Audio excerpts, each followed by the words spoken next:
Bonjour tout le monde.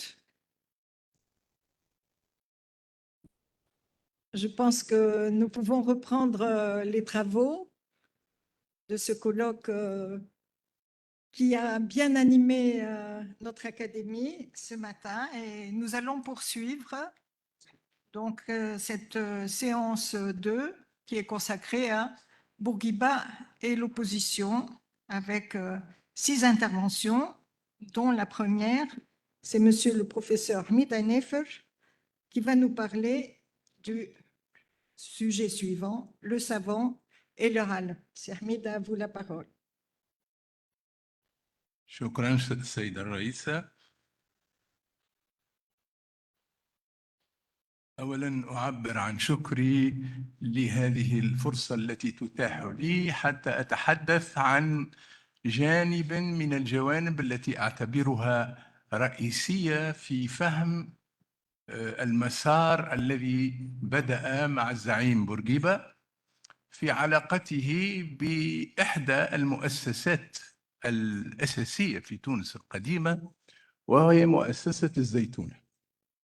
إذن حديثي سيتناول هذه العلاقة، وحديثي سيكون منطلقا من مجموعة من الوثائق التي وجدتها عند الشيخ النيفر وهو جدي حين بدأت أفتش في وثائقه بعد وفاته، باعتباري أني حفيده الوحيد الذي كان يعني مهتما بالقضايا التاريخية، الدينية، الثقافية، التعليمية، باعتبار أن الأحفاد الآخرين اهتموا بمسائل أخرى في الحياة المهنية. إذن سأتناول في حديثي في الوقت الذي خصص لي هاتين الشخصيتين. سأتناول شخصية زيتونية هي الشيخ بشير نيفر، إلى جانب الشخصية الأخرى شخصية الزعيم بورقيبة. وأعتبر أن تناول هاتين الشخصيتين مهم لفهم جانب من مجريات الحياة والسياق التونسي المعاصر الذي نعيشه حتى الفترة الحالية. وراء هاتين الشخصيتين هناك، كما أشرت وكما هو موجود في العنوان، هناك مؤسسة كاملة بما يعنيه أهمية المؤسسة التي كانت هي التي تعلم وكانت تنظم الحياة الاجتماعية الثقافية لفترات طويلة، لعصور طويلة، خاصة في الفترة التي سأتحدث عنها، وهي الفترة التي سبقت الاستقلال وفترة الاستقلال. يعني الوثائق التي عثرت عليها والتي سجلتها في كتاب صدر أخيرا بهذا العنوان، بعنوان العالم والزعيم، المؤسسة الدينية في تونس سنوات الاحتضار، يعني سنوات النهاية، كيف كانت الزيتونة تمر بفترة احتضار، يعني قبل أن تغلق بصورة كاملة. إذن وراء الشخصين هناك مؤسسة وهناك مجموعة من الوثائق موجودة في هذا الكتاب، سأشير إلى بعضها، ربما بعد ذلك في النقاش سنفصل بعض الأشياء. وفي الأخير الدلالات السياسية، وهذا هو أهم شيء في مداخلتي، الدلالات السياسية والاجتماعية والثقافية لهذه العناصر، عناصر الشخصيتين، عناصر المؤسسة والوثائق. إذن جملة هذه العناصر تفيدنا في مجموعة من الأمور، تعيننا فيما أظن في فهم العلاقة بين السياسي والديني في تونس المعاصر. إذن سأعرض بالطريقة هذه، سأعرض إلى هذه العناصر التي ذكرتها الآن بصورة موجزة، وأتحدث أولاً على ما يمكن أن أسميه ما دفعني للاهتمام بهذه المسألة، وهو كيفية اعتبار كتابة التاريخ. من يكتب التاريخ؟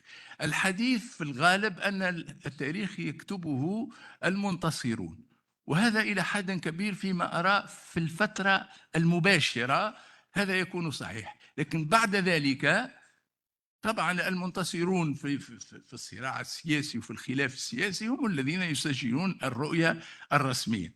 لكن بعد ذلك ستأتي فترات المجتمع يعبر بطرق مختلفة على مراجعات فيما يعتبر في الماضي التاريخ الرسمي الذي لا يمكن إغفاله. وفي موضوع الحال هي مسألة التعليم وكيف نتعلم واللغة ونعمل لغة مزدوجة أو إلى آخره، يعني كل القضايا الثقافية التربوية الاجتماعية التي رسمت منذ عقود هل يمكن إعادة النظر ومراجعتها؟ وما قد أقدمه اليوم هو جزء إسهام أرجو أن أكون قد ساهمت فيه بالقدر الضروري. إذن النقطة الثانية سأتحدث بسرعة عن هذا الشيخ الزيتوني، أسرته الكتب التي تركها، بعضها مخطوط أو غالبها مخطوط وبعضها منشور. ثم بعد ذلك سأتحدث طبعا على الزعيم بورقيبة وعلاقته بهذا الشيخ، لأنه كانت بينهما علاقة مهمة على الأقل فيما اكتشفته في الوثائق. وبعد ذلك نتحدث عن المشروعين، المشروع الذي كان في ذهن الشيخ، وأضع كلمة المشروع بين قوسين بين ظفرين، إزاء مشروع آخر كان بصدد التشكل، هو أقدم من ذلك ولكن أصبح بصورة مركزة، هو مشروع مختلف عن المشروع الذي كان يراود بعض الإصلاحيين في داخل المؤسسة الزيتونية. وأنهي بالفكرة الأخيرة وهي قضية الوثائق وقيمتها في مفهوم العصر الجديد، العصر الجديد الذي في تقديري نعيشه اليوم، نعيشه بإكراهاته بنجاحاته بإخفاقاته إلى آخره. إذن أنهي بعد ذلك بالخاتمة وأبدأ بقضية النقطة الأولى وهي مسألة كتابة التاريخ. أعتقد أن هذه فكرة انتشرت في فترة من الفترات في الثلاثينات خاصة من القرن الماضي، حيث كان الحديث على أن التاريخ يكتب وبصورة نهائية من قبل المنتصرين السياسيين، بينما سيتبين بعد ذلك من خلال حركة المجتمع المدني والمؤسسات الأكاديمية والبحث العلمي خاصة في القضايا الإنسانية أن هناك إمكانية لأن ما كتب من قبل المنتصرين يقع تعديله أو مراجعته بصورة كبيرة. إذن هذه الفكرة، فكرة التاريخ الذي يكتبه المنتصرون، هي فكرة في تقديري أثبت التاريخ خاصة حين نعيشه الآن وما يحصل اليوم على الأقل وفي هذه الجلسة الصباحية والمسائية، يدرك أن هناك إمكانية لأخذ مسافة من هذه المقولة أن التاريخ يكتبه المنتصرون. إذن يكتبه المنتصرون، والأصح أن التاريخ يصنع جانبا منه المنتصرون، لكن تراجعه بعد ذلك وقائع الزمن في حركته وفي حركة ارتياد المستقبل. يعني كل ما كانت الحركة تمشي نحو المستقبل فإن هذا التاريخ الرسمي سيقع تعديله إن كليا أو جزئيا. سأتحدث بسرعة عن هذا الشيخ. الشيخ هذا عنده شهادة في تقديري مهمة. الوثائق التي نشرت في هذا الكتاب مفيدة لأن فيها هذا الملمح لمجتمع خلينا نسميه تقليدي أو عتيق، مجتمع كان يجد نفسه إزاء مجتمع جديد ونخب جديدة تصعد وهم في علاقة مواربة، يعني ليس هناك عداء كامل ولكن ليس هناك اتفاق كامل، يعني أو حتى اتفاق جزئي ستلاحظون هذا. إذن تقديري أن هذا الشيخ هو شاهد على نهاية عصر أو نهاية رؤية للمجتمع، كيف يبنى المجتمع. وبجانب ذلك سنذكر بعض التفاصيل. هو ولد سنة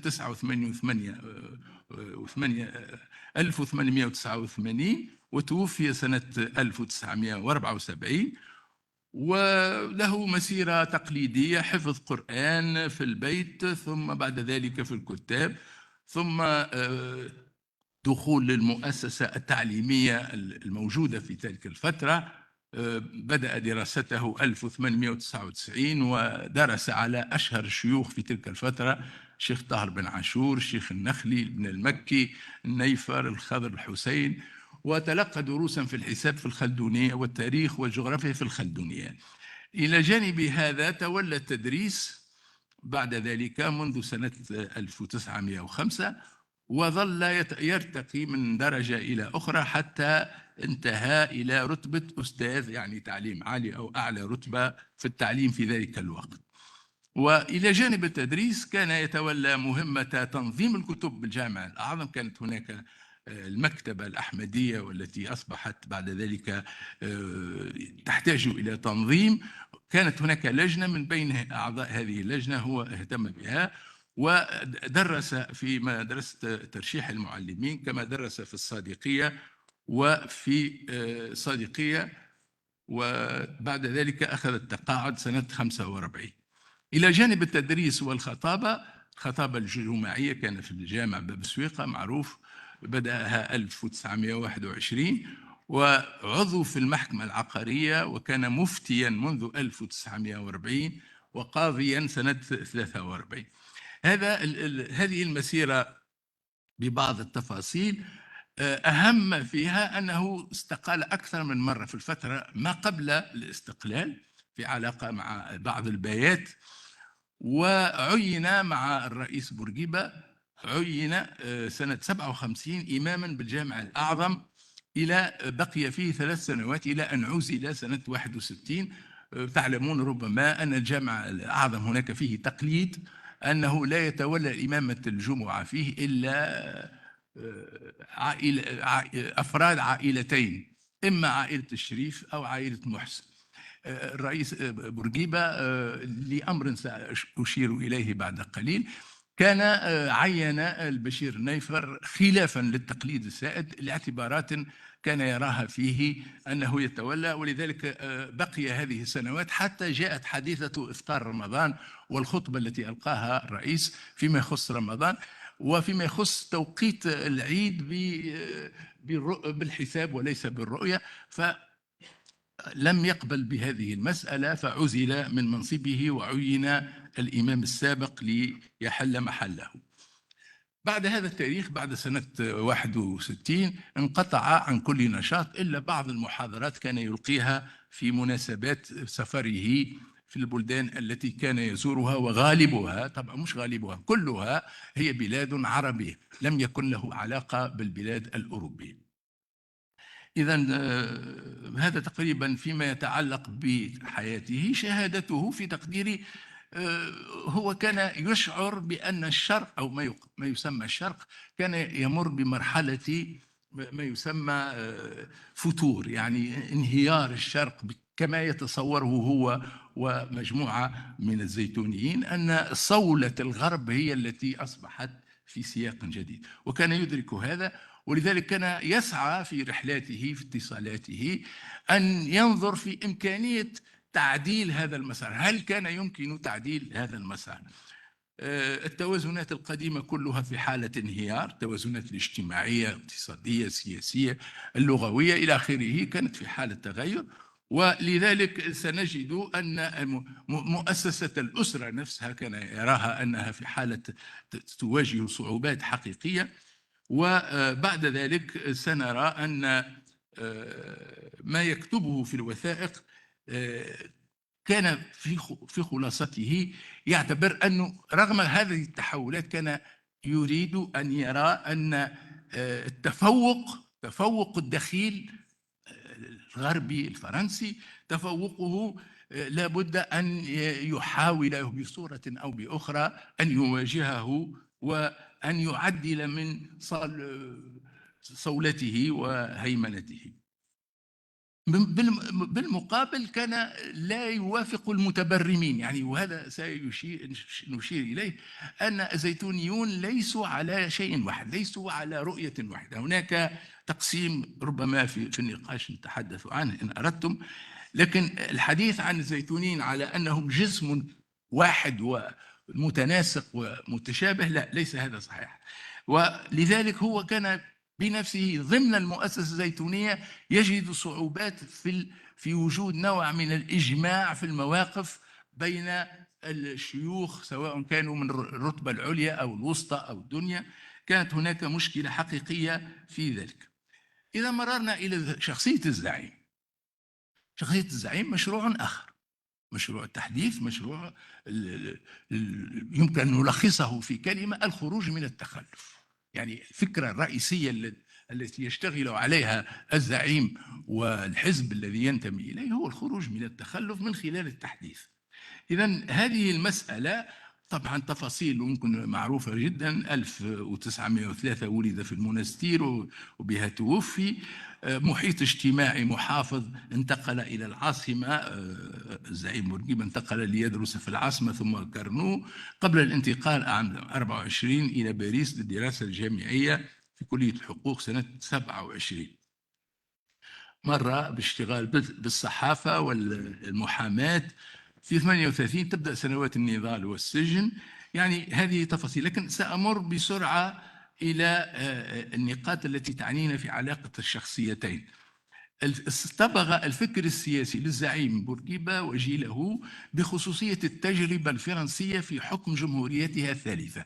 يعني في تقديري أنه إذا أردنا أن نفهم العلاقة بين الشخصيتين وبالمؤسسة الزيتونية، فإننا لابد أن ندرك أن الزعيم بورقيبة له علاقة وطيدة بالفكر الذي عاشه في الفترة التي كان فيها في فرنسا، وهي نظام الجمهورية الثالثة التي تصطبغ بخصائص طابعها المدني الوضعي، ووقع الحديث في هذا الموضوع هذا الصباح، وعنايتها المركزة على ربيط الهوية الوطنية، فكرة ليتا-ناسيون، معناها الدولة الأمة. هذه فكرة مهمة في تفكيره.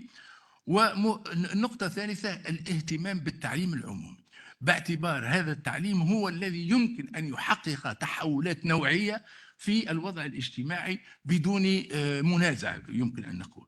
إذن بعد ذلك إذا نظرنا في خطاب الزعيم، يمكن أن نقول أن، وهذا قيل حتى هذا الصباح ولكن أنا أعدل فيه شيئا ما، لم يكن له موقف عدائي من الدين الإسلامي على الأقل، لكن كان له مواقف براغماتية. يعني أحيانا نجد في الثلاثينات كان له موقف من السفساري، كان مؤيدا للسفساري، بعد ذلك سيغير الموقف.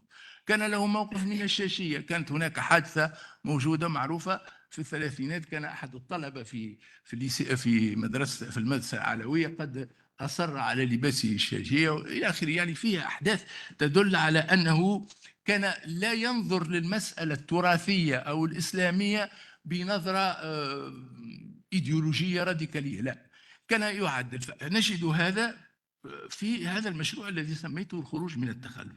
ففي الفترة الاستعمارية كان له حاجة إلى أن تحافظ الشخصية التونسية على كثير من مواقعها.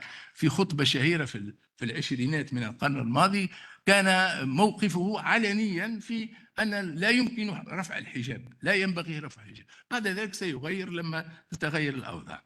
إذن في الثلاثينات من القرن العشرين خصوص الحجاب والشاشية التي ذكرتها، يمكن أن نمر إلى ما بعد ذلك.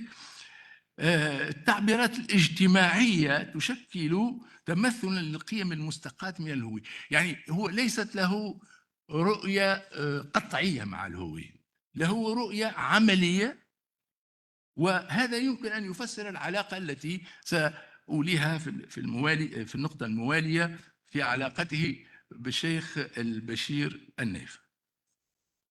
إذن حين تولى، والصورة التي أمامكم معروفة جدا، حين تولى إمامة الجامع الأعظم، ألقى الشيخ البشير النيفر خطبته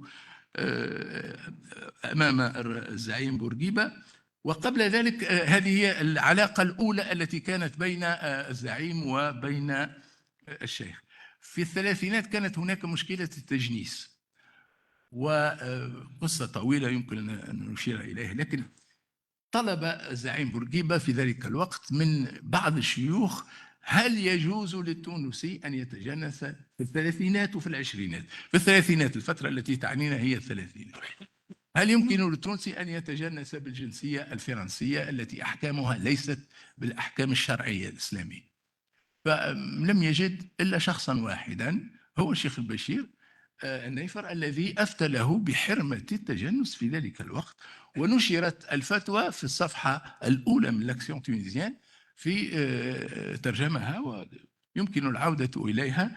هذه هي المرة الأولى التي كانت له علاقة مباشرة بين الشخصيتين. العلاقة الثانية بسرعة نمر عليها. كان زعيم بورقيبة في جولة في آخر الأربعينات في الشرق، ومر على المملكة العربية السعودية، وكان فصل مناسبة الحج، وكانت لديه وثائق يريد أن يمررها إلى بعض القيادات الدستورية هنا في تونس. عرضها على عدد من الحاضرين، من التونسيين الحاضرين، على أن عند عودته يأخذ مع هذه الوثائق ويوصلها إلى القيادة السياسية الحالية القائمة هناك. الوحيد الذي قبل ذلك هو الشيخ البشير، فأخذها رغم أنها فيها مخاطرة بحياته السياسية وربما مشاكل، لأنه وقت استعمار آخر الأربعينات. أخذ هذه المسألة مع مسألة الفتوى ستظل حاضرة في ذهنه، وهذه من خصائص الزعيم بورقيبة. هناك أشياء لا ينساها فيما يتعلق ببعض الأشخاص، سواء أساءوا إليه أو أحسنوا إليه، له ذاكرة عجيبة ولا يستطيع.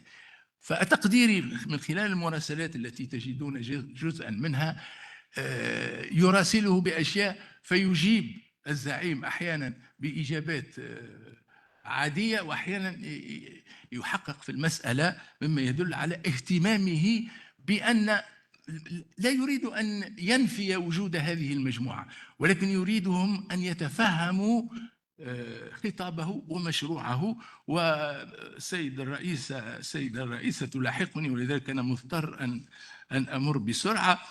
الفقرة التي أود أن أختم عليها وأؤكدها جدا، أنا لا أعتقد أنه، وهذا كثيرا ما يقال، أن الرئيس بورقيبة أغنوستيك أتي.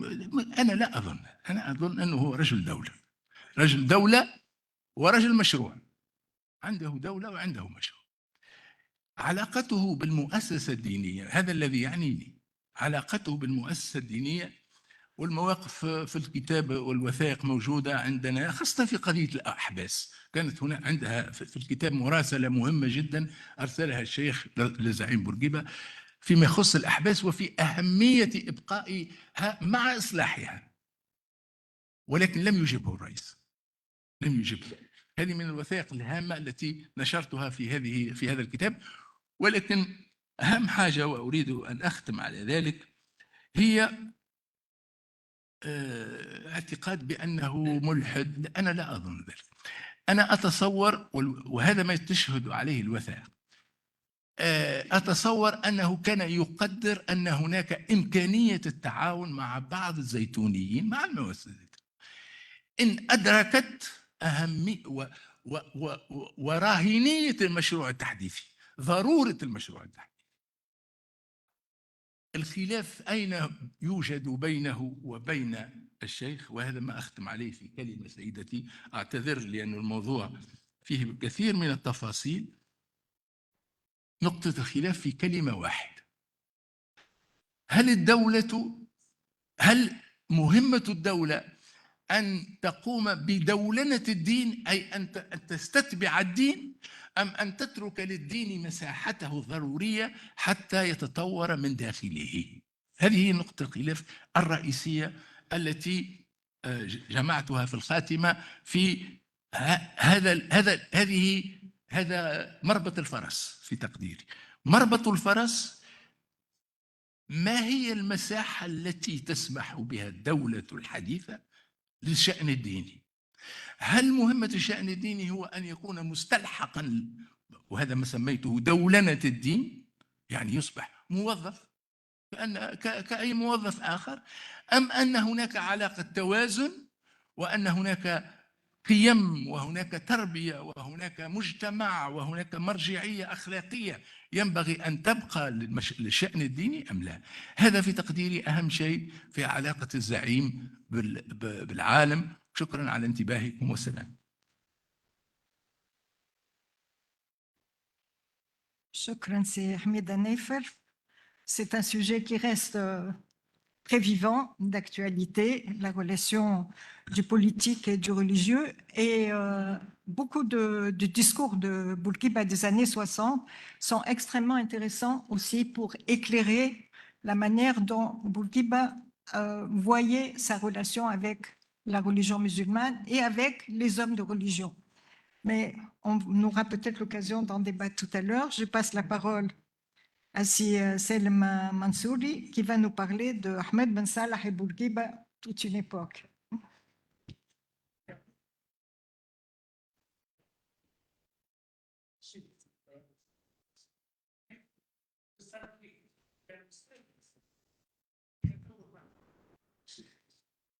صحيح.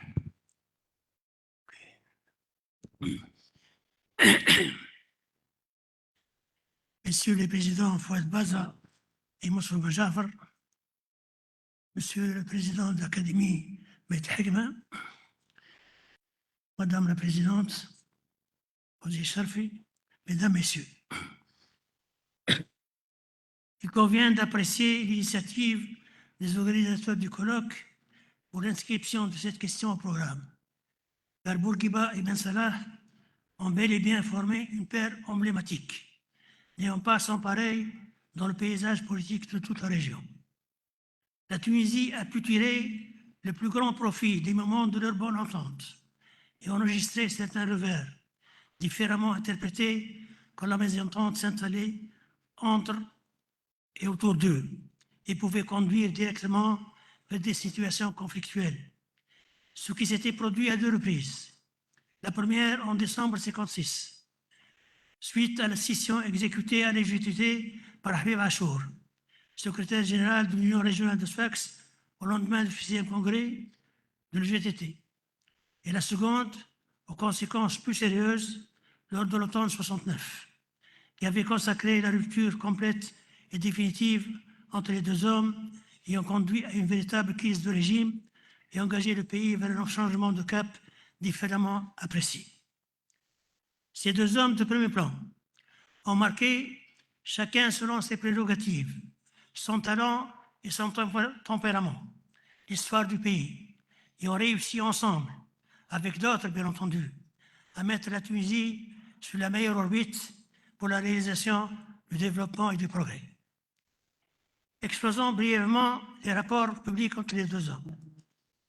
En fait, ils ne s'étaient réellement connus personnellement qu'en 1955, au retour de Bourguiba le 1er juin, alors que Ben Salah s'apprêtait déjà à s'aligner dans la compétition politique et y jouer les premiers rôles. De Vienne, où il participait au congrès de la CISL, Ben Salah rejoignit directement Marseille pour être du voyage triomphal. Au cours de la traversée, à bord d'une ville d'Alger, en s'entretenant avec des journalistes étrangers, il déclare que la Tunisie devrait maintenant commencer à travailler sérieusement et en profondeur. Ce qui fera dire à des proches du président, Ben Salah commence déjà par nous gâcher la fête. C'est dire que Ben Salah devait pratiquement avoir tout le temps sur le dos bon nombre de détracteurs dont regorgent les milieux politiques et surtout les sphères de tout pouvoir. L'intellectuel de gauche Daryl Guérin, proche des nationalistes tunisiens, prévenait Ben Salah en février 1955 que Bourguiba le cherchait Noise et qu'il lui avait confié que le secrétaire général de l'UGTT allait bientôt être remplacé. Nous pensons que le motif de cette intention pourrait remonter à la rencontre entre Ben Salah et Ben Youssef en juillet 1953 au congrès de l'Internationale socialiste à Stockholm, quand Ben Youssef déclara dans son discours que le Nez-Destour adopte le choix de l'UGTT et qu'il s'apprêtait à devenir résolument un parti travailliste. Bourguiba avait dû, de son exil de la Galite, enregistrer cette situation et voir avec beaucoup de suspicion la rencontre suédoise entre les deux hommes. Invité le 12 juin 1955 à présider l'inauguration du nouveau siège de l'UGTT à la place Hamdali, Bourguiba entend Ben Salah rappeler avec force la participation active de l'organisation syndicale à la libération du pays et prévenir qu'elle n'entendait pas se soumettre à des forces qui s'apprêtaient déjà à supplier la domination française. Bourguiba Fani de ne pas saisir le message et recommande calmement l'Union nationale, préoccupé qu'il était par un souci plus menaçant avec l'annonce du tour prochain de Salah bin Youssef. Celui-ci rentre à Tunis le 13 septembre, prêt à en découdre avec Bourguiba, tant il était sûr de sa victoire. Auréolé de sa présence à la conférence de Bandung, parmi les grands du tiers-monde, sûr de la fidélité de ses partisans, et multiplie les contacts, semble attentif un moment aux arguments de Massalah vantant les points positifs des accords franco-tunisiens. Il tire, au cours de son discours à la mosquée Zitouna, avec des boulets rouges sur les conventions qualifiées de pire que le traité du Bardo de 1881. Il est exclu dès le lendemain du parti, même si l'annonce est retardée à la demande de Massalah, qui ne désespère toujours pas de réconciliation miraculeuse entre les deux hommes. Au congrès du des sourds de novembre, à Sfax, Bourguiba bouscule les derniers récalcitrants et semble viser en particulier Massalah, quand il reproche à certains de garder espoir de voir les deux hommes se réconcilier, car en fait, autant Ben Youssef semble ne plus tolérer son rang de second pour les sourds, autant Bourguiba a chassé l'idée même de garder Ben Youssef comme adjoint.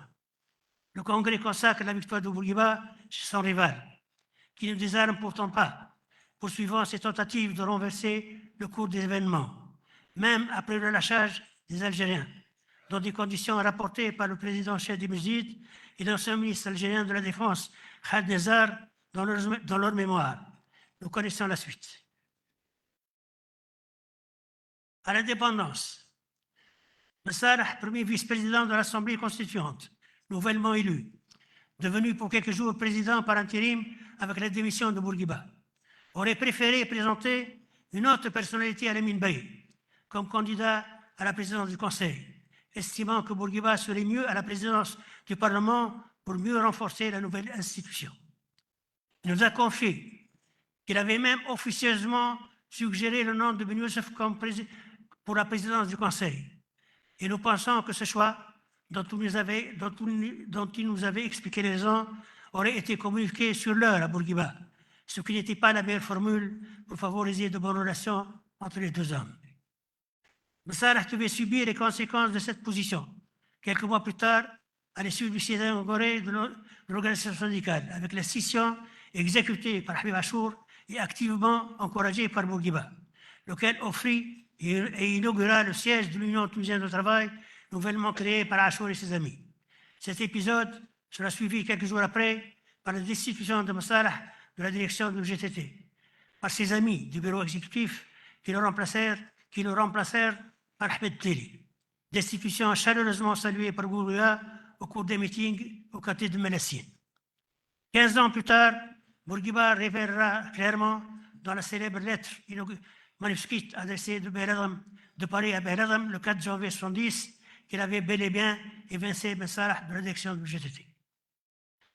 À l'avènement de la République et revenant à de meilleures intentions à son égard, Bourguiba confie à Ben Salah le ministère de la Santé, auquel il adjoint en 1958 celui des Affaires sociales, où se distingue particulièrement l'intéressé par de nombreuses réalisations avec une mobilisation générale couronnée par l'éradication de nombreuses épidémies et une transformation complète du paysage sanitaire et social du pays. Considérant que la situation du pays n'avait guère enregistré de résultats économiques positifs, 4 années après l'indépendance, et que tous les secteurs étaient en permanente stagnation, Bourguiba confia à Ben Salah le ministère du Plan qui devait ainsi créer début de l'année 61. Il ne cessera pas de vanter ses nombreuses qualités.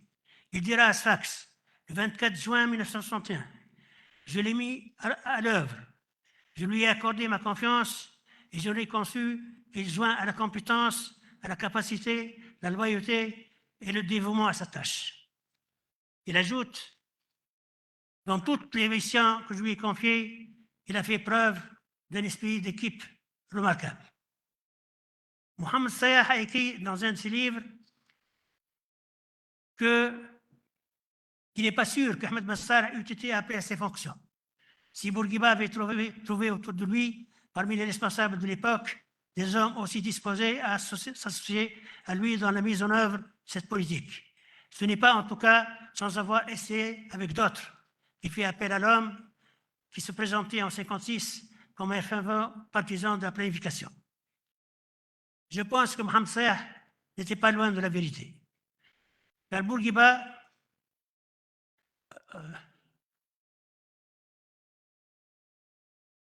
en effet, Bourguiba avait une certaine méfiance envers Ben Salah. Bourguiba se trouvait des fois assez désorienté dans sa perception parce qu'il prenait pour arrogance et insoumission chez son ministre ce qui n'était en réalité que l'expression spectaculaire d'une foi intense dans l'élan du pays vers la réalisation du progrès social et économique. Considérant finalement que Ben Salah n'appartenait pas véritablement à ce qu'on a appelé à cet art l'école bourguibienne, au même titre que d'autres militants de sa génération. Bourguiba doutait fort de sa soumission et n'espérait pas le récupérer un jour au sein de ses partisans inconditionnels. Sur cette question, Cheikh El-Khrib est témoin privilégié de cette relation écrite. Devant son jeune collaborateur, pour qui il avait une grande considération, Bourguiba était à la fois séduit et inquiet, secrètement admiratif, mais éminemment agacé. Ces deux hommes hors de pair, chacun à sa manière, entretenaient une relation ambiguë, un malaise partagé et un envoûtement réciproque qui confinait à l'antagonisme. Grand animateur depuis lors de la planification en Tunisie, dans le cadre des perspectives d'Estal 62-71, Ben Salah a laissé, contrairement aux prétentions tendancieuses, un bilan largement positif. En 1972, le ministère du Plan, sous la férule de Mansour Ma'alla, publie un bilan de la décennie précédente, intitulé Rétrospective décennale, et le document renotypé qui ne fut pas diffusé à grande échelle précise que l'effort de développement en Tunisie a connu un démarrage saisissant et présente de nombreuses indications positives. La grande crise éclate subitement fin août 69, quand Bourguiba interrompt son séjour à la Qada dans le Kérouanais et regagne précipitamment le centre culturel de Hamet, où il refuse de signer la loi sur les réformes des secteurs du terre agricole, ce qui dément formellement les affirmations colportées à propos de l'existence déjà d'une collectivisation imaginaire. À Ben Salah, rentrant du grand meeting de Sfax, qui semble, selon de nombreux témoignages, avoir irrité le président, et venant s'enquérir, il dira à Rassé, « Tu sais, Ahmed, je n'ai pas ton âge, je ne supporte pas les tensions. » Sur ce point, nous devons aussi rappeler d'autres positions de Bourguiba, qui avait déclaré, par exemple, dans un discours cité par les quotidiens du 26 octobre 1967. « Je n'ai de cesse de reprocher à Ben Salah d'agir au ralenti et de lui recommander de ne pas perdre plus de temps à vouloir persuader les gens. Comprenne qui voudra. » Et il me répond tout le temps qu'il est fort utile d'expliquer davantage afin de garantir l'adhésion des intéressés. Fin de citation. Rappelons aussi, et c'est très important de le noter, que dans son discours d'ouverture au comité central en janvier 68, celui au cours duquel démissionna Ahmed Mestiri dans les conditions et pour les motifs bien connus, Bourguiba avait donné des instructions formelles pour généraliser le système coopératif agricole avant la fin de l'année. Mais Salah a eu ici la décence de ne pas en faire état au cours de son procès. Bourguiba a aussi informé son auditoire de son intention de proposer l'amendement de la Constitution quant à l'article relatif à la succession en cas de vacances au poste de président de la République, en faisant du Premier ministre à désigner le successeur automatique à la présidence pour le restant du mandat, précisant que le but était de se tranquilliser d'esprit en informant de son vivant le peuple tunisien de l'identité de son successeur. Le message était clair et précis et plaçait Ahmed Ben Salah, super ministre de l'époque, en tête des prétendants éventuels à la succession. Tant il y occupait l'espace public. Les batteries souterraines déjà installées contre Ben Salah entraient ce jour-là en action dans le but de lui faire la peau. Et le projet d'amendement de la Constitution fut relégué aux oubliettes pour être exhumé fin décembre 1969, juste après la mise à l'écart de Ben Salah. Ce qui fit dire à Bourguiba Junior, à son propos, ni le temps, ni les lieux, ni les cieux ne lui furent favorables. Propos rapportés par Mohamed Karo dans son livre. Dès le déclenchement de la crise, Bourguiba délègue verbalement son autorité à Belazam. Les nombreuses réunions du bureau politique, du Conseil de la République et des gouverneurs n'étaient en fait que de simples intermèdes mis à profit par de solides intrigants qui s'employaient derrière les rideaux et dont l'ombre a enterré à la sauvette la tenue du congrès du parti. Opération essentielle à leurs yeux, car les travaux auraient permis l'étude sereine de toutes les questions, voire des différends entre tendances et orientations étanchées en faveur des choix définitifs. Mais les desseins de ces stratèges sont de notre ordre. Ils ont réussi, curieusement, à faire signer au président de la République un communiqué officiel tout à fait bizarre, publié le 8 septembre, précisant que l'état de sa propre santé ne permettait pas la tenue du congrès, qui est remis à une date ultérieure. Communiqué à caractère médical, présenté sournoisement à la signature du président, qui n'avait pas relevé l'anomalie de la chose, ce qui annonçait d'une manière prémonitoire le fameux certificat médical du 7 novembre où le serment d'Hippocrate est remplacé par celui d'Hypocrite, afin de destituer le président de la République et le remplacer dans un fallacieux respect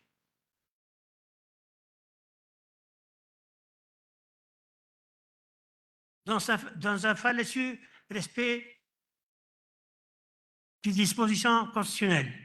C'était peut-être pour le remercier de sa grande générosité, en l'envoyant au cœur de sa ville natale, dont il ne verra qu'un petit bout du ciel pour les 13 années qu'il lui restait à vivre.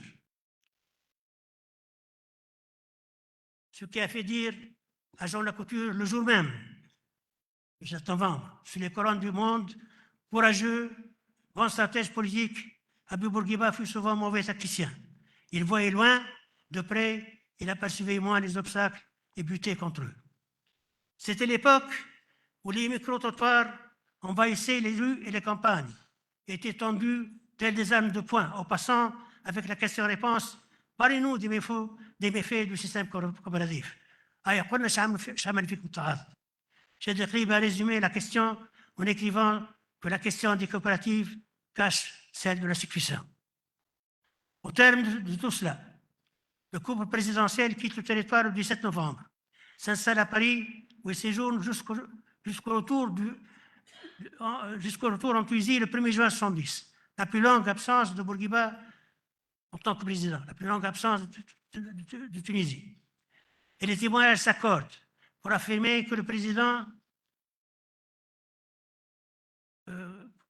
est mis sous surveillance rapprochée par la paire d'anges gardiens qui organise son séjour et qui s'avérera fort redoutable pour le sort de Ben Salah. Il a logé, en fait, pas à l'ambassade, mais à la résidence parisienne du président ivoirien. Il a mis à sa disposition. Devenu dauphin en vertu de l'amendement de la Constitution, fin décembre, Belazam devait certainement vivre les premiers mois de l'année 70 dans la tourmente, des passions et des intrigues en subissant les pressions permanentes de Tunis et Paris, devenu le centre opératoire de toutes les manœuvres, particulièrement les plus mauvaises. Amor Shed, qui faisait parfois partie de l'équipe, indique dans son livre que Bourguiba craignait un regain de l'influence de Ben Salah et souhaitait le voir isolé de ses amis et révèle que ces deux surveillants faisaient défiler devant le président déjà ébranlé par un traitement éprouvant des visiteurs triés au volet, venus raconter que des paysans avaient sombré dans la démence et que l'hôpital des maladies mentales de la Manouba comptait plusieurs patients dans ce cas. Que d'autres s'étaient suicidés. Ces témoignages semblent avoir affecté le président, qui décide de s'adresser au peuple tunisien par un discours enregistré à l'ambassade à l'occasion de la fête de l'indépendance, qui concluait ainsi. Si on n'a pas le courage d'aller jusqu'au bout, on n'est pas capable de gouverner. Le message s'adressait à Belazam. Ahmed Ben Salah, en résidence surveillée jusque-là, est arrêté le 24 septembre 1970 pour être accusé de haute trahison et jugé par une cour créée le 31 mars.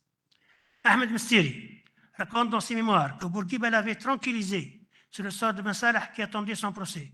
C'était lorsqu'il avait rendu visite au président à Paris après sa réintégration aux responsabilités Bourguiba lui a raconté les larmes aux yeux, je mets entre guillemets, qu'il avait reçu quelques jours auparavant la visite de Newsom, sous-secrétaire d'État américain, qui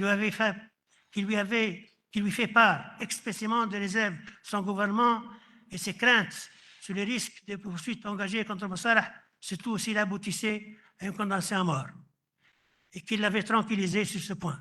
Misteri est rentré lui aussi tranquillisé. Le jour d'ouverture du procès de Massalah, le 19 mai, le gouvernement publie dans les quotidiens un livre blanc préparé à l'effet de salir le prévenu et influencer les membres de la Cour par des contre-vérités et véritables calomnies. Telle l'affirmation que Farhad Hached avait délégué en 1951 Massalah auprès d'assises à Bruxelles pour se débarrasser de celui qui ne lui inspirait pas confiance et suspicion, qui ne lui inspirait que méfiance et suspicion et qui représentait un véritable danger à la nation. Ou la prétendue pérennité du professeur de Benis quant au rapport économique et social préparé par la direction du GTT et adopté au 6e congrès.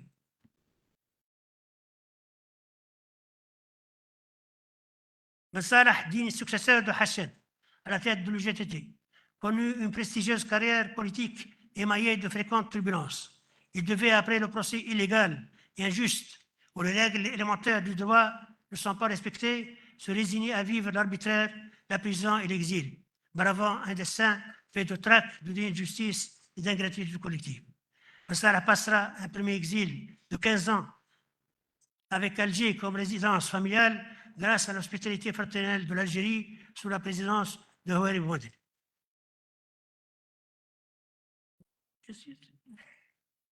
Vous voulez? Si vous avez J'ai- un mot de conclusion. J'ai deux pages. Deux pages. Abouna Hafsa. Je suis habitué au mutisme. Donc, pour conclure notre propos, nous dirons que continuer à prétendre qu'Ahmed Massalah a trompé tout le monde, du président de la République aux centaines de cadres nationaux et régionaux qui avaient participé activement à la libération et au suivi de l'exécution d'une politique décidée et tracée par le peuple, conduirait à admettre l'existence d'une mauvaise supercherie, sortie de la Manche d'un méchant sorcier qui s'était joué de tout le monde, mais aussi de ne pas se rendre à l'évidence, plus de 50 ans après, du ridicule dans lequel nous nous sommes plongés et enveloppés, en développant cette hideuse image de la société tunisienne. Car Ahmed Massalah et le système coopératif sont éclatés depuis plus d'un demi-siècle. Et on peut constater aujourd'hui que les programmes de l'agriculture, du commerce et de l'industrie ont empiré. Les petits et moyens exploitants agricoles sont devenus un paysan aux abois, selon la formule de René Dumont. On les voit au quotidien jeter leurs produits, lait, fruits et légumes, quand ils ne les brûlent pas sur la voie publique, en protestation contre leur situation précaire. Leurs revenus ne couvrent souvent plus leurs dépenses. De surcroît, ils constatent que leurs produits sont revendus au quadruple, voire au quintuple de leurs recettes. Des coopératives de services, comme il en existe dans les pays les plus libéraux, leur auraient assuré une existence plus digne. De même, les commerçants sont envahis par les réseaux parallèles, quand ils ne sont pas étouffés par la contrebande ou les trafiquants. Le tissu industriel des années 60 est démantelé au profit d'entreprises étrangères qui nous font la concurrence déloyale quand ils ne nous empoisonnent pas par la contrefaçon. Je termine. Et comme cette séance est placée sous le thème Bourguiba et l'opposition, il me revient de rappeler qu'il me confia au cours d'une promenade dans les rues d'Alger, il y a plus de 40 ans, qu'il se sentait davantage opposant tout en participant au gouvernement, en bravant la pauvreté, le sous-développement et l'obscurantisme. Il me révéla qu'il était reconnaissant à Bourguiba de l'avoir associé à cette œuvre noble du développement de la Tunisie. Et je regrette aujourd'hui qu'il ne m'était pas venu à l'esprit de lui dire ce jour-là que Bourguiba avait agi ainsi parce qu'au fond, il connaissait bien son monde et qu'il fut lui aussi opposant à son poste au sous-développement où était plongée la Tunisie. Ahmed Massalah et Bourguiba, quand les grands esprits se rencontrent dans la vie et même peut-être dans l'au-delà, si nous pouvions tous les aider en nous débarrassant de nos faiblesses, nos égoïsmes et nos fantasmes pour faire ressusciter la grandeur de ces deux grands bâtisseurs. Paix à leurs âmes, je vous remercie.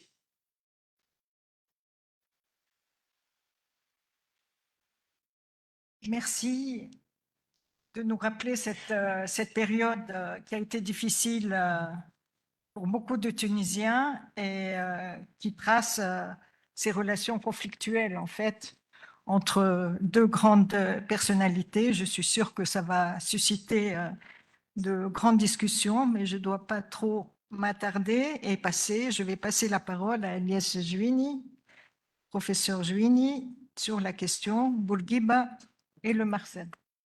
Fadal. Merci beaucoup. Bonjour à toutes et à tous. Merci aux organisateurs de me donner l'opportunité de parler dans le cadre de ce colloque prestigieux et sur une personnalité éminemment prestigieuse.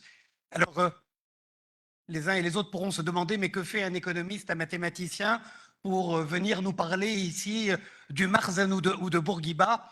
Alors, effectivement, je n'ai pas ni la méthode ni la légitimité de l'historien, mais c'est un sujet sur lequel j'ai eu l'occasion de travailler depuis plus de 3 ans maintenant et que j'ai abordé au moins avec la rigueur du chercheur et j'espère avec toute la bonne foi nécessaire. Alors, Bourguiba et le Marzen, si vous permettez, 2 mots pour rappeler, parce que tout le monde ne sait pas forcément ce qu'est le Marzen. C'est une terminologie qui a été introduite en Tunisie, probablement avec les Almohades et les Hafsides, et qui a été ensuite en usage jusqu'à la République, et qui continue à être en usage au Maroc, puisque le Marzen existe toujours dans le cadre de la monarchie marocaine. Alors, au sens propre, tout le monde sait ce qu'est un Marzen. C'est ce que c'est qu'un Marzen, c'est un dépôt, un magasin dans lequel s'entassent les ressources de l'État. Et par métonymie, c'est devenu ceux qui servent l'État. On parlait de tribus Marzen, à Arouche Sanjak, dans lesquelles le souverain puise, comme dans un dépôt, les troupes qui vont l'accompagner lorsqu'il allait à l'intérieur du pays. Et puis, par extension, comme nous dit Khalifa Chater, ce sont les élites qui gravitent autour du pouvoir, forment son système de gouvernement, ses instruments de domination de l'ensemble de la société et entretiennent avec lui des relations privilégiées et qui en tirent des privilèges d'influence réelle. Alors, Bourguiba et le Marzen. Nous avons beaucoup parlé ce matin des conférences de l'IPSI. Que nous dit Bourguiba à ce propos? Je cite, « Ma grand-mère, avec sa fille, s'était retirée chez ses parents, les Mzali du quartier des Tripolitains. C'est moi qui mets en gras, ils n'ont rien de commun avec les Mzali, cette famille Marzen qui a donné de nombreux caïds au régime du protectorat. Les Mzali, parents de ma grand-mère, étaient des notables de Monastir d'un haut niveau. C'est dans cette maison que j'avais fait procéder à la circoncision de mon fils. » Alors, je vous présente un personnage, alors je ne sais pas si c'est assez lisible sur l'écran, mais un personnage absolument pas connu de l'histoire, Chaaben Mzali. Chaaben Mzali a eu 4 filles et un garçon. Alors plus exactement, il a eu 5 filles et 2 garçons, mais je ne connais l'histoire que de 4 filles et un garçon. Le garçon, c'est Mahmoud Mzali, grand-père de Mohamed Mzali. L'une des filles, c'est Khadouja, qui a épousé Ahmed Khfacha, et qui est à la fois la grand-mère de Habib Bourguiba et l'arrière-grand-mère de Hedi Khfacha. L'autre fille, c'est Aïchoucha, épouse Mohamed El-Arwi, mère de Abdelaziz El-Arwi.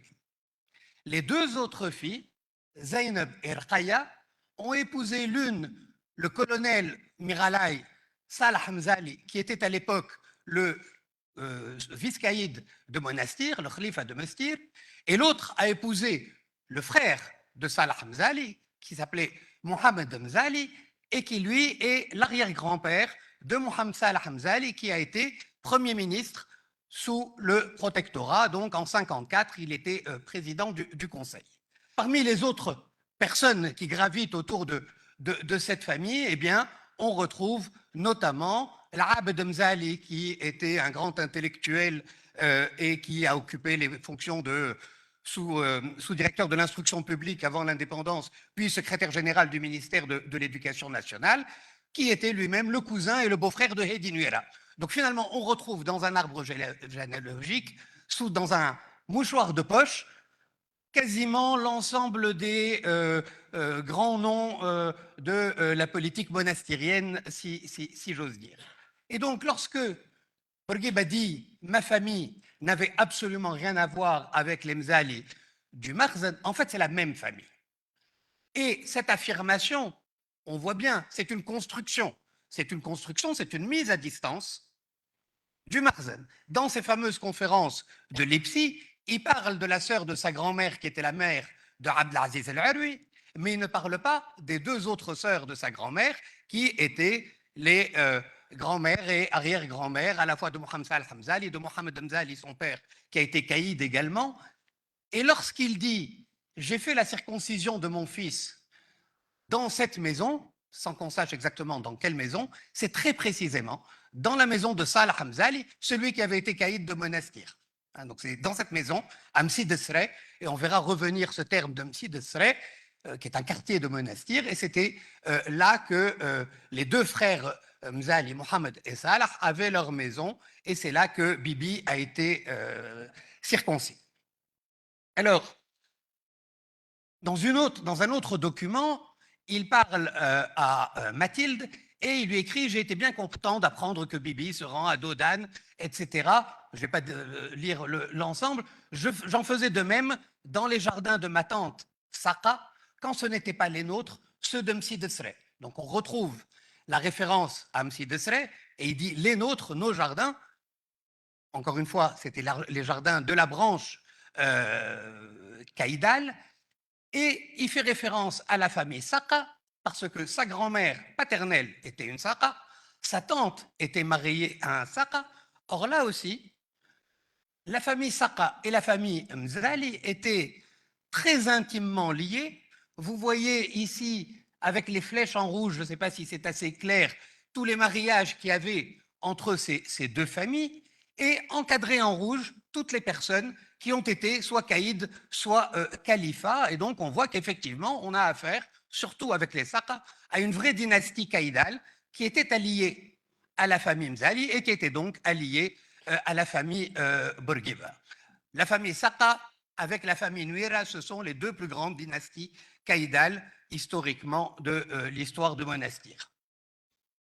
Alors, je vais faire maintenant un coup de projecteur sur le personnage de Mohamed Salah Hamzali, dont on voit que le père de Mohamed Salah Hamzali et Bourguiba sont cousins issus de Germain, qui a été président du Conseil en 1954, et voir comment les trajectoires de ces deux hommes ont pu à la fois converger, diverger, et comment c'est à travers le traitement qui a été fait notamment à Mohamed Salah Hamzali, que s'exprime de la manière la plus claire la volonté de Bourguiba de dépasser cette période de l'histoire dans laquelle il y avait un Makhzen prépondérant et construire une nouvelle société. Alors, Mohamed Salah Hamzali est issu d'une famille de lettrés. Donc vous avez ici, cette fois-ci, j'ai encadré tous ceux qui ont été notaires dans sa lignée. Et en fait, c'est une famille de notaires. Et il faut savoir qu'à l'époque, le notaire, c'est déjà celui qui sait lire, qui sait compter et qui est digne de confiance. Donc c'est un notable dans la ville. Et donc c'est une famille de notaires. Lui-même a poursuivi des études et des études particulièrement brillantes puisqu'il était grand prix d'honneur du lycée Carnot, grand prix d'honneur du collège Sadiki.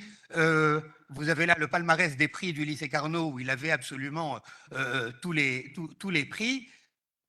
Il a ensuite soutenu une thèse de doctorat. À l'époque, c'était dans le cadre général du droit, puisque l'économie était rattachée aux facultés de droit, mais c'était en fait une thèse d'économie, et c'est le premier Tunisien docteur en économie, juste après son cousin Ahmed de Saka, qui lui était le premier Tunisien docteur en droit. Donc il soutient une thèse en économie, il est professeur en parallèle au collège Sadiki, et il va avoir parmi ses élèves Habib Bourguiba, puisque entre Mohamed Salah Hamzali et Habib Bourguiba, il y a, suivant comment on date la naissance de Habib Bourguiba, entre 5 et 7 ans de différence d'âge. Donc, Habib Bourguiba a été l'élève de Mohamed Salah Hamzali à Sadiki. Ensuite, en tant qu'intellectuel, il va fréquenter tous les milieux, tous les lieux plutôt tous les lieux intellectuels de l'époque. il va être dans le conseil de la bibliothèque Atarine, il va enseigner à la Zitouna, il va être membre de l'Institut de Carthage et il va être membre notamment du conseil de la Khayriya, la société de bienfaisance musulmane. Et j'ai retrouvé cette photo du conseil de la Khayriya où on voit Habib Bourguiba, Mohamed Salah Hamzali et deux des frères. Donc Mohamed Salah Hamzali, c'est celui qui est au premier rang à droite, oui, de ce que je pense être Mahmoud Bourguiba. Je ne suis pas sûr. En tout cas, derrière Mohamed Salah Hamzali, c'est très certainement Ahmed Bourguiba qui était trésorier de la Khayriya. Et sur la gauche de la photo, c'est Habib Bourguiba qui était également au conseil de la Khayriya. Et la Khayriya, qui est un lieu, a priori, qui était jusque-là le lieu de la bourgeoisie tunisoise, eh bien, on voit ces deux jeunes, ou deux et plus, puisqu'il y a les frères Bourguiba, ces jeunes monastériens qui sont un peu comme dans Balzac, à la conquête. Hein, ce n'est pas à nous deux Paris, mais c'est à nous deux Tunis, à la conquête des lieux de l'intelligentsia tunisoise, à la fois pour consolider la position sociale et aussi pour faire du noyautage, puisque ça faisait partie de la politique de Bourguiba et du Néo-Destour, de noyauter tous les lieux de décision, toutes les associations, notamment pour pouvoir irriguer le territoire. Alors, pourquoi est-ce que... Ah, c'est pas là. Pardon. Voilà. Donc, je passe rapidement sur la trajectoire de Mohamed Salah Hamzali. Il a commencé par être le collaborateur de Tahir Khayreddin. C'est dans ce cadre-là, d'ailleurs, qu'il a hérité de l'ensemble des archives du Grand Khayreddin et qu'il a pu écrire par la suite de nombreux ouvrages sur la base de ces archives de Khayreddin. Caïd de Bizerte, membre du premier gouvernement Bakouche en 43-47, membre du gouvernement Karak en 47-50, membre du gouvernement Schnirk II en 50-52. Et pour l'anecdote, c'est lorsqu'il était ministre du Commerce de Schnirk et que Ben Youssef a assuré son intérim, puisqu'il avait pris un congé, qu'a éclaté la fameuse affaire du sucre qui, à l'époque, avait pas mal éclaboussé Ben Youssef. Alors, 52, là aussi, je ne vais pas vous redire toute l'histoire, mais 1952, le gouvernement Schnirk a notamment signé la lettre donc saisissant l'ONU du différend franco-tunisien. Autocloc, résident général en Tunisie, décide de frapper un grand coup et l'ensemble du gouvernement est démis de ses fonctions et ils sont envoyés à Kabylie, sont déportés à Kabylie. Et donc, vous voyez là, sur les photos, Mohamed Salah Hamzali, Schnirk, Matri et le docteur Ben Selem, donc les 4 membres du gouvernement, sachant que Mohamed Saadallah, qui était également membre du gouvernement, était resté à Tunis pour des raisons de santé.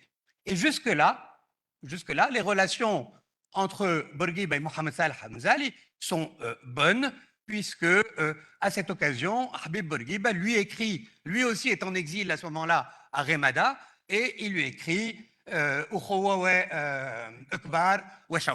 donc c'est une marque à la fois d'affection, de déférence pour les deux exilés, en tout cas, qui sont en contact. Et lorsque Mohamed Salah Hamzali rentre d'exil à Tunis, lorsqu'il revient de déportation plutôt, parce qu'il n'était pas exilé, il était en Tunisie, lorsqu'il rentre de déportation, ça a été tout un défilé de manifestants qui sont de militants du Néo-Destour qui se sont rendus à son domicile, avec notamment Mounjislim, Moufida, Saïda Sessi, Chedley Abouzgarou, Wessila Ben Ammar, enfin voilà, toutes ces personnes sont venues. Et évidemment, si toutes ces personnes venaient, c'était forcément avec l'assentiment, avec l'accord de Bourguiba. Wessila Ben Ammar et Neila Ben Ammar n'allaient pas se déplacer, ou Moufida Bourguiba n'allait pas se déplacer s'il n'y avait pas l'assentiment de Bourguiba. Quelques mois après, d'ailleurs,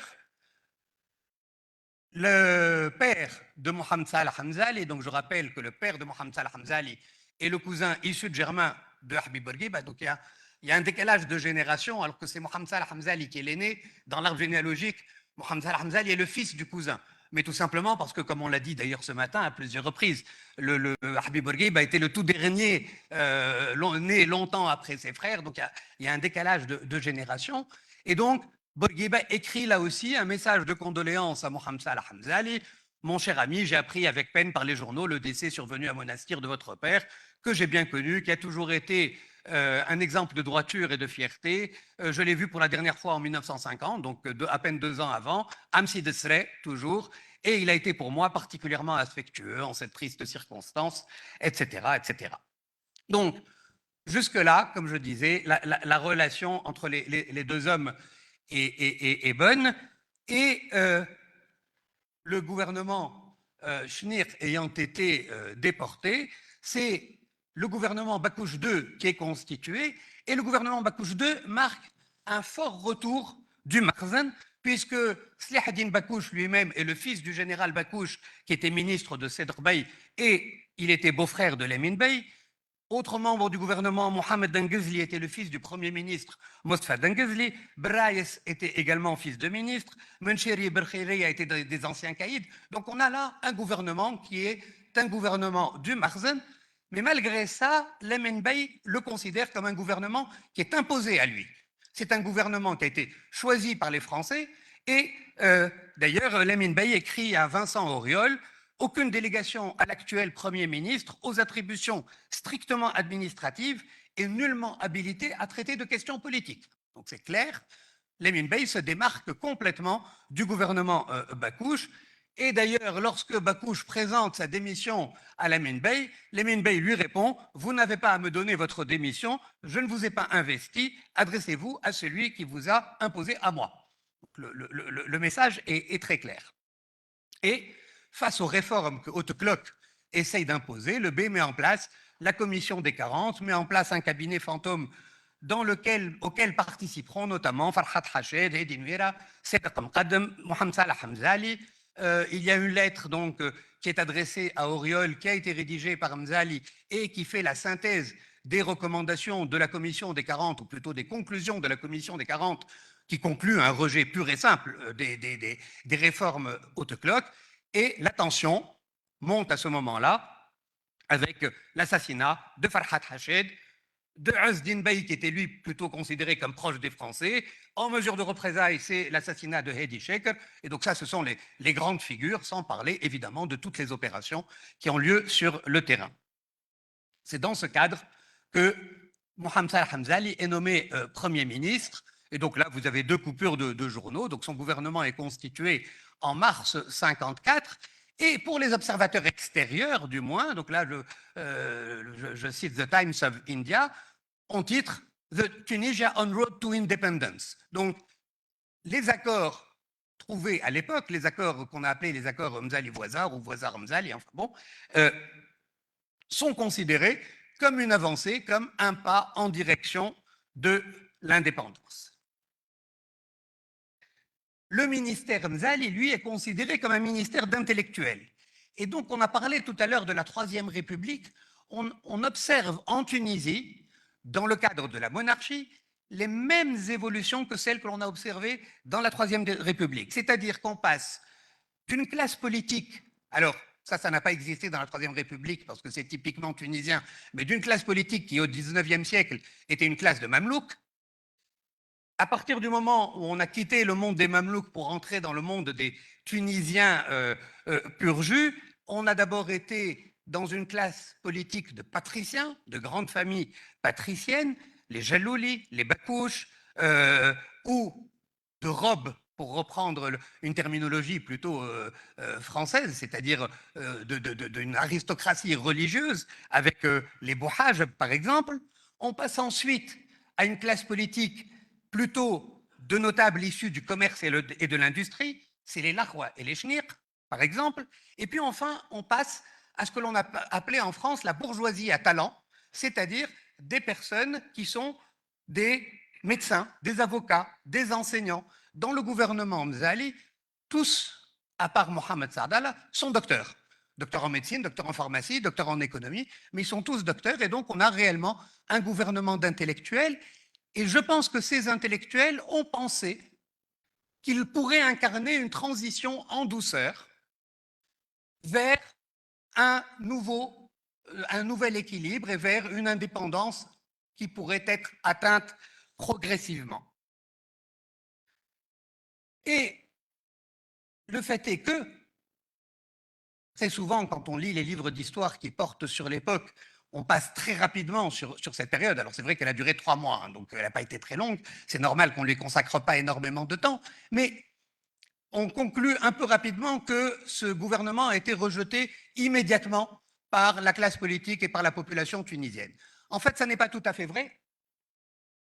Ça n'est pas vrai puisque il y a eu tout d'abord, je vais avancer beaucoup plus vite, donc ce que vous voyez ici dans ce graphique, c'est par exemple le nombre d'attentats qu'il y a pu y avoir, le nombre de morts, ça c'est le diagramme du bas, et dans le diagramme du haut, c'est les restitutions d'armes et le nombre de félagas et les remises d'armes volontaires. Et ce que l'on voit, c'est qu'au cours du premier mois, c'est-à-dire de mars à avril, on a augmentation du nombre de restitutions d'armes et baisse du nombre d'attentats. Donc, il y a plutôt un a priori favorable. Et en revanche, là où ça explose complètement, c'est à partir du mois de mai. À partir du mois de mai, là, on a une augmentation très très forte du nombre d'attentats. Pourquoi? Eh bien, tout simplement parce que c'est au mois de mai que Bourguiba a renvoyé ses décorations au B. Plus précisément, il les a renvoyées un peu plus tôt, mais c'est seulement en mai qu'il y a eu communication dans la presse du fait que Bourguiba avait renvoyé ses décorations au B. Et donc là, la guerre était déclarée. Bourguiba renvoie ses décorations, cela veut dire que la rupture est consommée avec le B et évidemment avec son gouvernement. Mais quand on lit le journal intime de Bourguiba, donc il indique « Je suis sûr que si le calme persiste à Tunis, jamais plus je n'y mettrai les pieds. Pourquoi voulez-vous que M. Voisard aille compromettre une réussite inespérée en s'encombrant du seul homme à cran et à, là c'est moi qui censure, de la bande ?»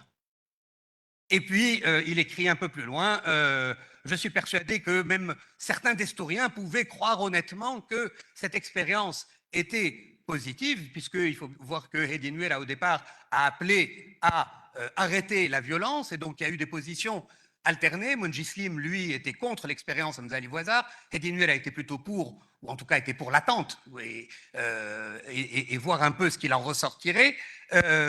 Il y a eu pendant tout le mois de mars-avril et même en mai, Ben Youssef adressé, ce sont ses propos, en sujet fidèle, ses vœux les plus déférents à Lamine Bey à l'occasion de la fête du trône. Donc Ben Youssef est encore complètement dans l'allégeance au B au moment où Bourguiba renvoie ses décorations et marque la rupture avec le B.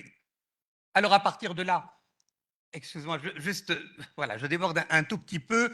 Il y a eu un acharnement contre Mohamed Salah Hamzali et contre, en fait, tous ceux qui ont incarné ce gouvernement et le gouvernement Bakouche, mais on a vu que ce sont deux gouvernements qui étaient l'un complètement imposé par la partie française, l'autre dans une position en tout cas plus discutée. Il y a eu un acharnement, un premier procès pour bien mal acquis dont il a il y a eu un non-lieu. Ensuite, il y a eu un second procès pour indignité nationale. Il a été condamné à la prison.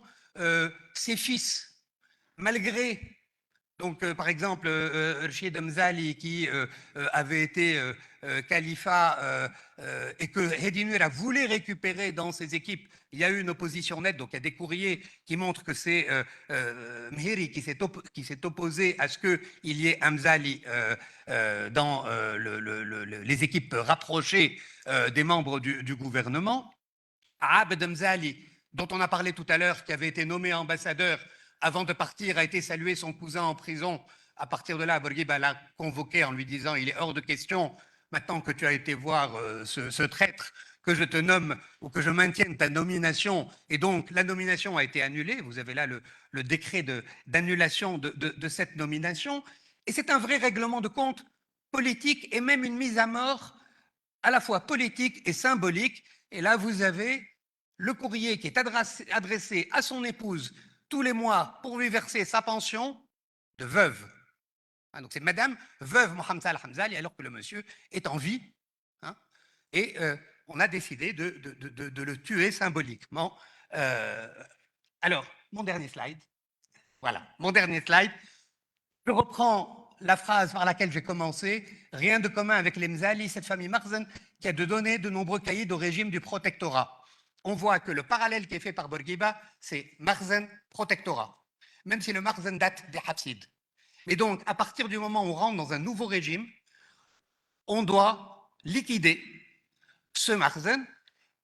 Béchir Ben Ahmed cite cette fois-ci à propos de Tahir Ben Ammar, mais ce qui s'applique à Tahir Ben Ammar s'applique aussi, en l'occurrence, sur ce fait précis, à Mohamed Salah Hamzali.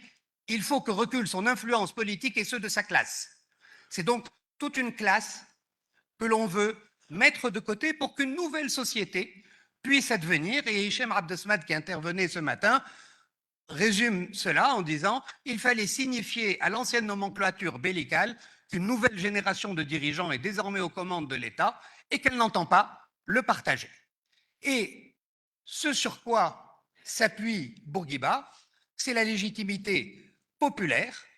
Le Marzen, lui, s'appuyait sur la légitimité bellicale, c'est le B qui a nommé, et donc on est légitime parce que le B a nommé.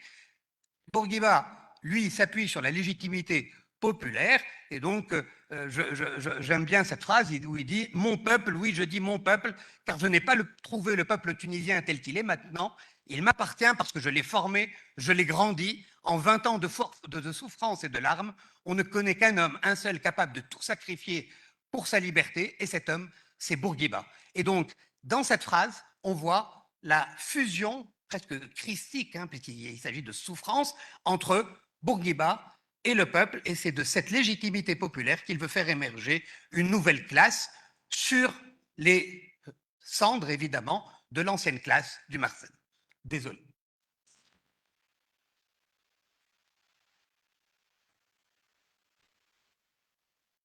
Merci Eliès. Je propose que nous ayons un petit débat sur ces 3 premières interventions.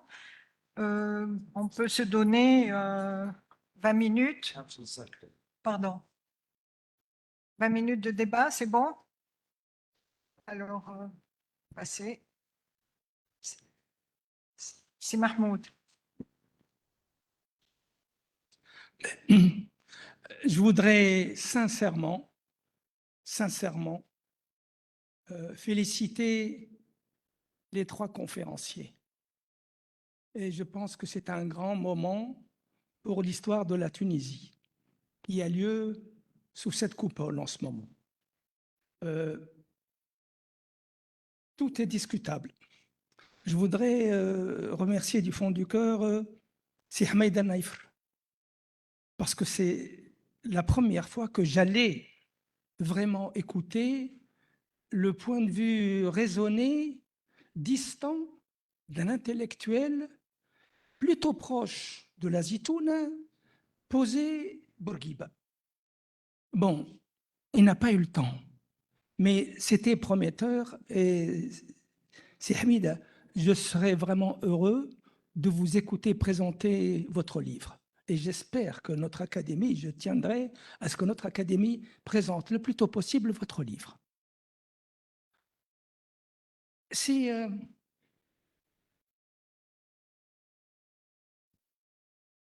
Salim, j'ai beaucoup aimé votre fin, mais j'avoue qu'il y a beaucoup de moments que j'ai moins aimés. Parce que je crois qu'au fond, les 2 personnages ont beaucoup d'admiration l'un pour l'autre. Ben Salah n'a jamais détesté Bourguiba. Et Bourguiba n'a jamais détesté Ben Salah. Il avait beaucoup d'admiration pour lui. C'était son second. C'est celui qu'il préparait pour le remplacer. Bon, vous avez, permettez-moi de vous le dire, occulté un certain nombre de vérités historiques. Parce que qui commence la guerre en 1955? C'est Ben Salah, au congrès. Ben Salah, au congrès de l'UGTT, qui a attaqué Bourguiba. Le congrès de l'UGTT est un congrès qui critique je ne porte pas de jugement. Je suis peut-être proche. Je suis proche du congrès de l'UGTT et de Ben Salah. Bon, il a raison, on est à la veille de l'indépendance, il est syndicaliste, il est de gauche, c'est normal qu'il critique Bourguiba et qu'il le traite de proche de la bourgeoisie. Kaou, il est dans son rôle. Pardon? 55. Septembre 55. Hein? ما سمعتك شيء. 56. Congrès du parti ou de l'UGTT? Je parle du congrès de l'UGTT. 56. Ben, يكون أنا غلط. 56. Le congrès de Sfax, c'est 55. Avec quel parti? Je parle du congrès de l'UGTT 56. Septembre 56. Ben, d'accord. على كل حال. Bon, celui dans lequel Gérard Destan de Bernis va jouer un rôle important. Bon, donc l'attaque qui va être à l'origine de la rupture de la relation. Ben Salah voyage au Maroc et à son retour, il est fini. Bourguiba met fin à son mandat. Bon, mais il faut bien dire que celui qui a commencé, c'est lui. يبقى سامحني سي. مسالش تنبعد مسالش. الحاجة الثانية, nous avons eu des entretiens ici avec les compagnons de Bourguiba. C'est enregistré chez nous. On peut vous les montrer, les enregistrements. Bourguiba va aller, et peut-être aurons-nous, à partir de vous, Monsieur Legendre, pourquoi Bourguiba va aux États-Unis? D'après la narration que nous avons des compagnons de Bourguiba, Bourguiba va voir Kennedy parce que De Gaulle, qu'il rencontre, lui dit « Je ne peux pas vous céder Bizerte parce qu'elle joue un rôle essentiel pour la cohésion de l'Occident. » Alors, sur ces entrefaites, selon les propos qui nous sont parvenus, Bourguiba décide d'aller voir Kennedy. Mais dans sa valise, alors qu'il était prévu qu'il y aille tout seul, tout de suite, il met Ahmed Ben Salah. Ahmed Ben Salah comme futur ministre. Et ce sont les propos que nous avons collectés auprès des compagnons de Bourguiba. سامحني. Quand vous parlez du voyage de Bourguiba, où Kennedy était président, Ben Salah était ministre du plan, de l'économie et du plan. Il ne l'était pas encore. Il était ministre de l'économie et du plan. Bon, peut-être qu'alors, Rien.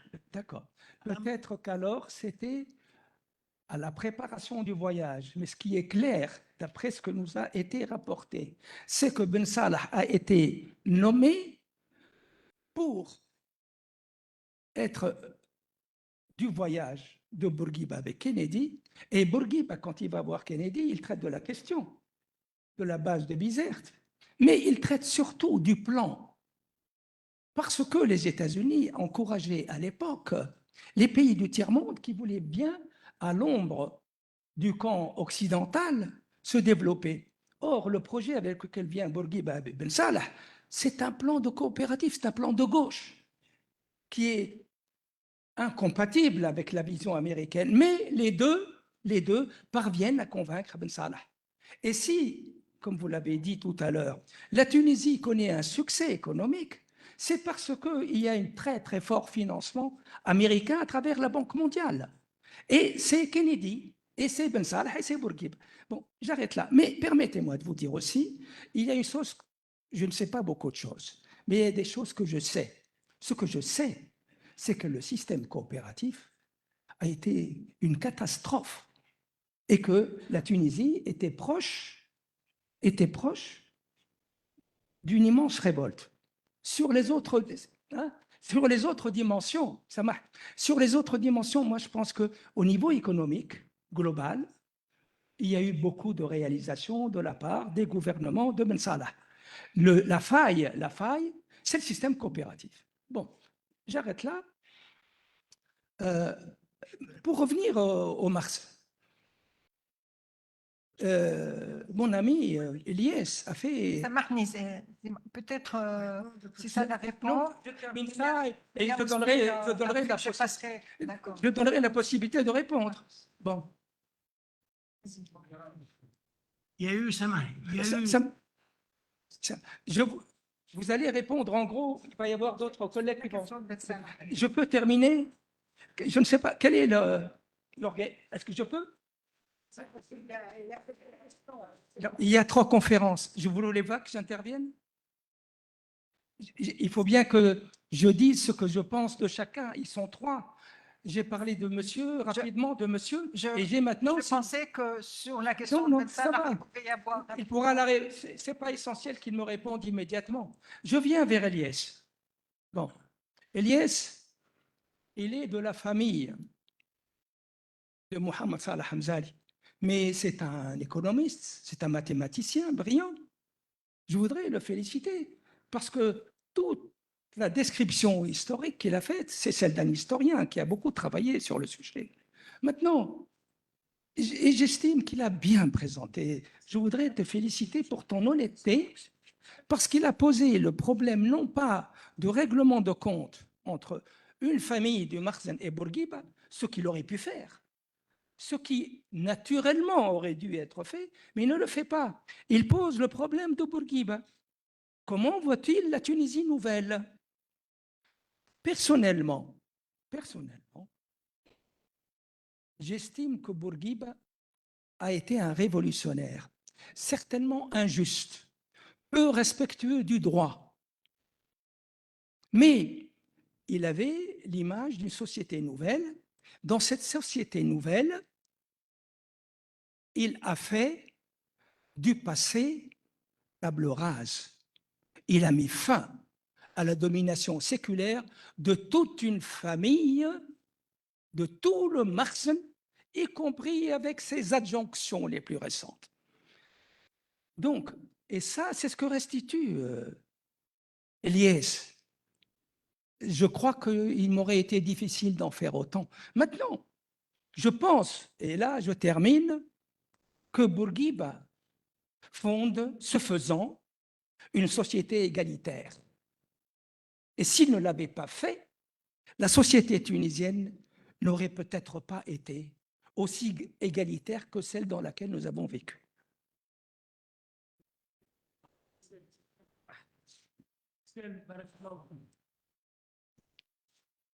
Barakallahu fik, mais j'apporte une précision. C'est-à-dire, vous avez parlé du programme de l'UGTT. Le programme de l'UGTT a été discuté dans les instances du parti, régionalement, j'y ai participé, et c'est le programme qui a été soumis au congrès de Saxe. Donc, ce n'est pas quelque chose de out. Et c'est pour ça que le congrès de Saxe a appuyé ce programme de l'UGTT qui a fait la planification. Si il faut être, il y a une question avant Sophie, de 6, il y a une question depuis tout à l'heure. Il y a une question au fond. Oui, non. Annie. Je crois qu'il y a Sophie.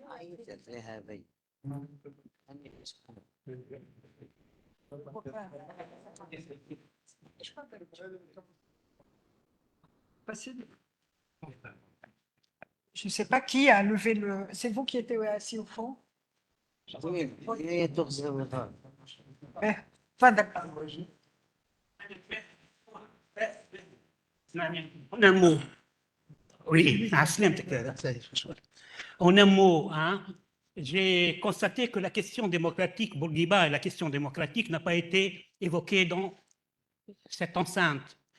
Je pense que c'est fondamental pour comprendre la personnalité de Bourguiba, celle de Ben Salah et les choix qui ont été faits dans les années 60 à partir d'un débat que Mme Bessis, on en a parlé plusieurs fois, et je pense qu'on ne peut pas saisir ou la poser des questions à Bassim Mansour si on n'a pas posé la question des relations entre Bourguiba et la démocratisation, ou le conflit permanent entre Ahmed Ben Salah et Ahmed Lili sur cette question, qui de fond, si on comprend ce qui s'est passé dans ces années 60, on peut comprendre plus ou moins ce qui se passe aujourd'hui. Et merci. Madame Sophie Bessis, vas-y Sophie. Sophie. Non, moi, je voudrais dire juste un mot tout de même à propos de Ben Salah et de Bourguiba. C'est qu'il ne faut pas oublier quand même la trajectoire de Ben Salah. Ben Salah a été pendant 3 ans, c'est un homme de la CISL, il a été formé par la CISL, c'est-à-dire par le syndicalisme contre la FSM à partir du moment où l'UGTT est sorti de la FSM. Donc c'est un homme dans lequel l'Occident a confiance, dans lequel les Américains ont confiance. La CISL est une création de la FL-CIO, il ne faut quand même pas l'oublier tout de même. Donc il y a... quand on dit que Ben Salah fait une politique de gauche, il me semble que c'est beaucoup plus complexe que cela. C'est une politique qui est inspirée de la social-démocratie scandinave, essentiellement. Hein, il se réclame de cette inspiration de la social-démocratie scandinave, avec un petit peu de coopérative yougoslave, de l'exemple de Tito. Mais jamais, au grand jamais, ni les Européens, mais surtout les Américains, n'ont contesté le choix de Ben Salah. Il ne faut pas oublier que jusqu'en 1967, la Banque mondiale a soutenu l'expérience coopérative tunisienne. C'est à partir de 1967 qu'il y a le fameux rapport de la Banque mondiale en disant « ça va à la catastrophe, donc il faut arrêter l'expérience coopérative ». Et je rappelle, à propos d'une politique de gauche tout de même, que dans cette période de Ben Salah, même si Ben Salah n'était pas responsable de la politique extérieure de la Tunisie, dont on parlera demain, c'est la période où l'alignement de la Tunisie sur les États-Unis est absolument total. Absolue. C'est-à-dire que la Tunisie suit les États-Unis sur la guerre du Vietnam, et c'est la raison pour laquelle d'ailleurs la gauche tunisienne, les premiers éléments, Fouzi, tu ne me diras pas, la première revendication de la gauche tunisienne, c'est les comités Vietnam, contre l'alignement de la politique tunisienne sur les États-Unis en matière de Vietnam, je citerai d'autres. Donc, il faut faire...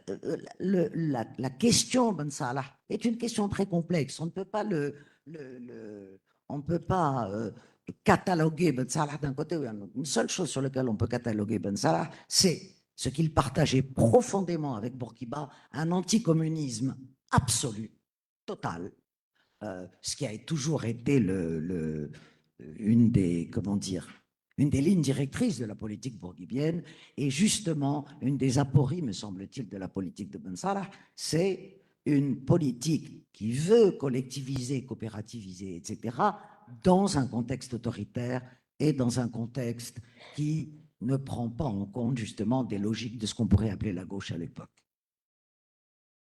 Merci. Peut-être, je propose que vous répondiez, et puis ensuite on passera à d'autres questions.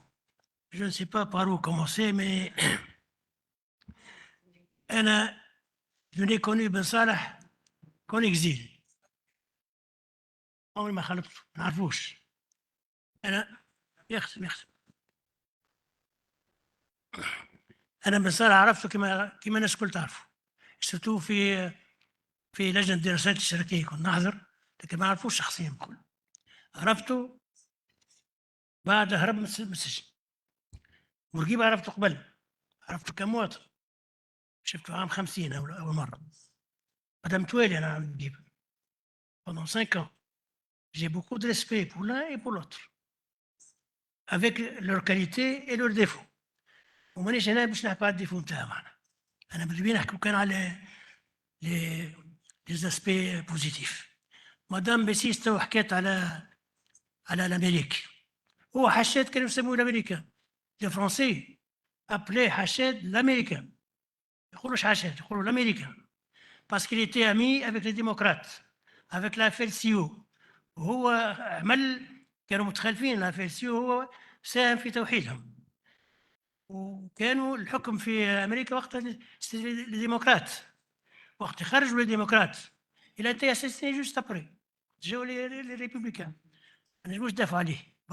بصالح سيتي لا سويت، بصالح سي ان بو ليليف دو حشاد، رغم انت تو قلت السيز بصالح دستوري، بل ما تاسس لو جي تي تي دستوري، ويعرفوه كان مع سي حسيب عمار والطيب ميري والسحباني والشد الخليبي وطيب مهيري وقت كان في الصدقية، وكان عارفه هو بورقيبه ما يعرفوش، بورقيبه برا كان عارفه السي حبيب ثامر، هو يكونسيدير حبيب ثامر كمدير حزب، هو كان عارفه وعامل جريدة الهلال اتسيتيرا. بعد كي مشى لفرنسا يقرا عرف منصبي، منصبي عرفه صدفه، هو كان اتيديون. منصبي جا من الجزائر في اللايمنا، اجتمعوا جماعه اللايمنا، هو كان كاتب عام الشعب الدستوريه، كان رئاسة محمد الميلي، واتفقوا باش يمشوا 3 طلبه، مصطفى نشرف من الجزائر على البي بي ا، وسي جوبلي جور سنام حجوب لو ماروكان، واحمد مصالح مشاو عند سي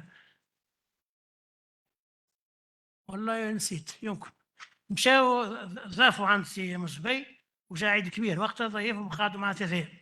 احمد مصالح يقول قعد نهار وروحنا، سوني با فري، انا قريت كتاب مصطفى نشرف قعدوا يمكن 4 جور، فرح بهم كي جاو بدعوه باش يخرجوا، هذاك التونسي وهذاك كذا قالوا وعجبوا، عجبوا احمد مصالح يعجب بكلامه وهيئته، قالوا انت تونسي باش تقعد معايا انت؟ قالوا انا نقرا ما نقراش، قالوا لا ما نطلع عليه تحبك واسطه بيني وبين القاهره، بين بورقيبه والمكتب المغربي، ولا يمشي ويجي زي ما يمشي، ولا كيف اللي معناها من العائله نتاعو وراهو في بي والعائله كله كان به. دونك ليتي دابور ديستوريان، روح في وفاه منصفي، روح مع هو روح في الطياره مع العائله وهم روحوا في الباتو، في باله باش يحضر الدفينه ويرجع يقرا، يروح المكنين قدرهم متابع 30 الأكبر منه، واحد يقرا في الشام واحد يقرا في باريس، وبوه شويه تجاره ضايع، مشى لعابد المزالي كنا نحكيو عليه، مشى لعابد المزالي في وزاره في اداره المعارف، قالوا هاو باش حلوا ديسيكسيون تونيزيان ما كانوش موجودين، قري في سوسه، هذا يقرا في سوسه كي دخل في الليسي قال المجتمع نقابي، احمد نور الدين والهروي وعثمان وحشاد عمل سونيكول في صفاقس وسوسه، دونك دخل معاهم ولا نقابه التعليم، نقابه التعليم وقعت حوادث تنفيذه ما خلاهمش يمشوا في التنفيذه، جا الكونغري تاع 51 كونغري دو جي تي تي، الكونسي اللي قبلوا 50 اتفقوا لان حشاد من تاسس الاتحاد ويجرى الاف اس ام، يحب تدخل الاتحاد يدخل عضو في الاسام، هم ما جاوبوه الاف اس ام، عمرهم ما جاوبوه، كيف يكبس عليهم يبعث ديليغاسيون تشوف، ديليغاسيون من واحد العريف هذه من العراق من لبنان وشو يعملوا زياره، خاطر ثم نقابات اخرى، نقابه الستين تاع الحزب الشيوعي شو ديما يحايل الاخرين اعراب، يحايلوا مع الشيوعيين، يقول لكم تخدموا كان بالعربي انتم، راكم ما تقبلوش اليهود معاكم، راكم شو يا ولدي كيفاش شوفوا ما قبلوش، وقت تخلقت السيز تخلقت بعد الاف اس ام، السيز تخلقت النقابات الاوروبيه كل خرجت من الاف اس ام، نقابات حره في هولندا في بلجيكا في فرنسا في امريكا في السويد، تعمل السيز سي حشاد عنده خيوطه، قالوا تدخل معنا تخرج من الاف اس ام، قبل الحشاد وعملوا في كونسي ناسيونال في الصيف، واتفقوا كل نخرجوا من الاف اس ام، السيز ندخلوا لا ما اتفقوش اتفقوا الخروج من الاف اس ام، قالوا الكونغري يفصلها، الكونغري في فان مارس 51 كي اجتمع الكونغري حشاد بور لاسيز، احمد مصالح كونتر لاسيز، احمد مصالح ماشي في الفكره نتاع حشاد الاولى نعملوا اتحاد مغاربي، فكنا من الفسام وفكنا من حشاد في خطابه فسر كونه اتحاد مغاربي ما عندوش قوى في الدنيا، احنا نمشيو مع احنا نلوج على الاستقلال نتاعنا، نمشيو مع السياسه اللي هي مع العالم الحر مع بس يقول مع فرنسا بس عملت نمشيو معاه، فهمت، وقع نقاش كبير في المؤتمر هولو الصباح تقول هولو بالعربي، اي حشاد انطوك ديمقراط اول مره نشوفها، تناقشوا الماتيني كامله هكا وهكا وهكا، مصالح شكون معاه الكيب تاعو، الكيب اللي معاه مع عاشور متليلي مصطفى الفلالي يونكور ناس اكبر منه هو سابقينه بالاتحاد، حشاد يدافع على في الاخر كي كسرت طلع الحديث قال بابا يا سيدي نصوت عليهم فوت وفوت سكري مش حد ما يعجب حد، جماعه حشاد جابوا 300 فوا وجماعه مصالح 100 فوا. لا هذوكم نسلخوا. سي امبورتون. المياه عندهم قيمه، كانوا يعملوا اتحاد كيما عاشور بعد يعملها. لا الاخرين طردوهم قعدوا كيكا. سي كوم سا اللي بعثوا للسيسي مشى لسوسه وماشي لصفاقس باش يحتفلوا بالذكرى نتاع 47. لقاه في سوسه قالوا تمشي معايا. في الثانيه قالوا انت باش تبعث للسيسي نوبله. قالوا كيفاش انا ماني ضد السيسي؟ قال شو ضد السيسي؟ باش صوتوا واتفقوا فاهم علي ضد السيسي توجي انت معلوش جديد. وفي الاخر باش قالوا تحب نبث واحد داخل ياكلوه انت على الاقل فاهم. امشي انت. سي كوم سا كو باش نجاوب سي محمود. Il n'a jamais eu d'études. تو انت ايكونوميست انا مانيش ايكونوميست بكل. ما ثم حتى ايتود علميه رسميه بينت التعاطفش. تو ثماش حتى ايتود. اعطيني ايتود. اعطيني. انا نقول لك منصور معلة سامحني. منصور معلة اللي هو كان الادجوان نتاعو. منصور معلة 72 اقرا التسبيسي بالسال. هي ايش تقول قلت فشل تعاظ. قول ان ديماراج سيزيسون. لا كيسا ان ديماراج سيزيسون. منصور معلة وقتاش بدل رايه؟ بدلوا تو في كتاب جديد دو لانديبوندونس ريفولوسيون. بدل الكلام وكل غيره ما عليناش. ان توكا بس انا مش ندافع التعاظ. سي با ما قبل مانيش متحمس للتعاظ بصفه خاصه. انا نقول كيفاش هذا وزير. شوف 4 سنين بعد الاستقلال شدوا 4 وزراء. شدوا الشؤون الاقتصاديه ما كانتش اقتصاد كانت تجاره ولا الماليه. شدوا 4 وزراء بالكاليبر الكبير. بجانب حاج عمار احمد المستيري الهادي ميرا احمد المستيري هادي ميرا ومحمود مسمودي. شدوا لي 4 بوندون لي 4 بورقيبه كونستاتي كل الامور مش ماشيه. سي لا وين عيط له البروغرام سي السيد الرئيس. البروغرام هذاك تاع الحزب هو بتاع الجي تي تي. الحزب وقت اجتمع في عنده مشكله بصالح بن يوسف. سي با البروغرام. الموضوع الهام هو ذاك. الحزب الدستوري من 37 عمره ما اجتمع الديوان السياسي كامل مع بعض. جات الحرب جات كذا جات مشى 48 بورقيبه ما حضرش. وقت برا دار سليم ما حضرش. بدا المشكل حتى ما قبل له بدا. فهذاك بدا المشكل. بعد 52 ما بقاش المؤتمر شرف عليه الهادي شاكر في باب سويقه. جات 55 الموضوع هو الازمه نتاع بن يوسف. بقى يلزم حاجه برنامج بخلاف بن يوسف. سي مصطفى فيليلي قرا هو رئيس اللجنه الاقتصاديه قرا كل لائحه. وش قرا بورقيبه سامحني سي رضا وين سي رضا تليلي. سي رضا اللي خرج سامحني. نعم شكرا. اعطيني دراسه تونسيه. انا دراسه تونسيه سامحني. شوف جبت على الامريكي دي بكري فواج. Il y a eu 2 voyages américains de بورقيبه. فواج 56 دوب وقت الازمه تاع الاتحاد. مشى احمد التليلي هذاك الشهر احمد التليلي ومعه بصالح. احمد التليلي كيرين دو بصالح عضو في الديوان السياسي وعضو في مكتب التنفيذي نتاع الاتحاد. مشاو يودوا في بورقيبه ماشي اول زياره لامريكا باش يخطب يتخنى الامم من تحت. وقت قال تخنى البيرو جبد الخجر وجبد الرابور وقطع فيه. الرابور اللي قراوه في صفاقس قطع ويطيش. قال له يا احمد ça c'est du communisme, ça c'est du communisme, je ne te laisserai pas faire, je ne te laisserai pas faire. طيش فيه في القاعة. احنا نجي نبدأوا فيه. قال خرجت قلت احمد لي ايش فيه؟ قال مش عندك فيه. وين انسى ايش عندك فيه؟ هو جاء مشى للمغرب كما حكيت انت باش توحيد. هو سمع ترجم الاذاعه. Message.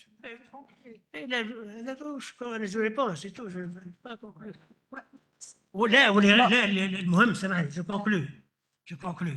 لو عنده 50 سنه احمد بن سالم ما خرجش ولا واحد ذكره بخير في تونس بوبليكمون. ولا واحد. لا اذاعه لا التلفزه لا الجي تي تي لا الدساتره لا عبير لا مش عبير ولا واحد ذكره. كي ذكروه سي بور ديفامي. عهد التعاظ هو عهد التعاظ هو عهد التخطيط. عهد التعاظ جزء من انا السيلوميتيزم هذا يقلقني مش Moi, je pense que, Samahni, on ne vous entend pas. On ne vous entend pas. Vous dites que Ben Salah est la pure continuation de Farhad Hachet. Pas du tout, plus du tout. Pourquoi? Parce qu'il y avait quelqu'un qui était en Tunisie, un Français brillant, brillantissime, un professeur de faculté français qui s'appelle M. de Bernis. Tout le monde le connaît ici. Oui. C'est lui qui est la tête pensante de Ben Salah. C'est lui les coopératives. Vous savez que nous étions communistes à une époque. Je l'ai vécu, moi. Moi, j'ai 83 ans. J'ai vécu cette époque. Les commerces étaient nationalisés. Les propriétés étaient nationalisées. Il n'y a plus rien. On nous a tout enlevé.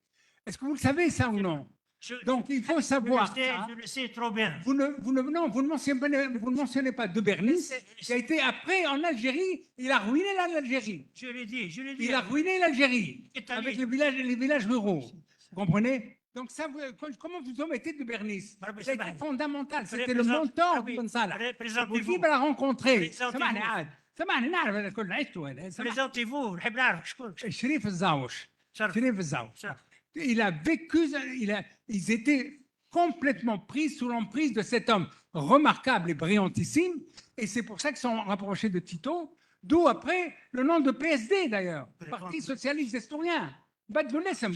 سير ذاك ولا سامحني. هذاك اللي حبيت نقول لك. بارك الله فيك. فويي دو برنيس. بارك الله فيك. تشوف شو عمل. عاش عندكم دو برنيس ولا؟ Vous le connaissez? Je l'ai pas. Alors, Hein? Je l'ai pas, s'il vous plaît. Samahni, je crois que je propose, excusez-moi, un peu de silence.